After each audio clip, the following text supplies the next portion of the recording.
All receivers are automatically activated to warn of the impending hazard.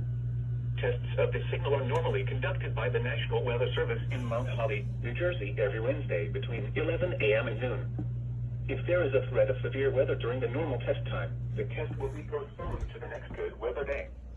Reception of this broadcast, and especially the warning alarm tone, will vary at any given location. This variability, normally more noticeable at greater distances from the transmitter, can occur even though you are using a good quality receiver in perfect working order. The warning alarm tone will be activated for hazardous weather watches and warnings for the following counties and marine areas near the city of Philadelphia, in Pennsylvania: Berks, Bucks, Chester, Delaware, Montgomery, and Philadelphia. In New Jersey, Burlington, Camden, Cumberland, Gloucester, Hunterdon, Mercer, Monmouth, and Salem. In Delaware, Kent and Newcastle, including Upper Delaware Bay. And in Maryland, Cecil, including Chesapeake Bay north of Fools Island. This concludes the weekly Test of NOAA Weather Radio All Hazards, station KIH 28 in Philadelphia, Pennsylvania. Thank you for listening to NOAA Weather Radio All Hazards.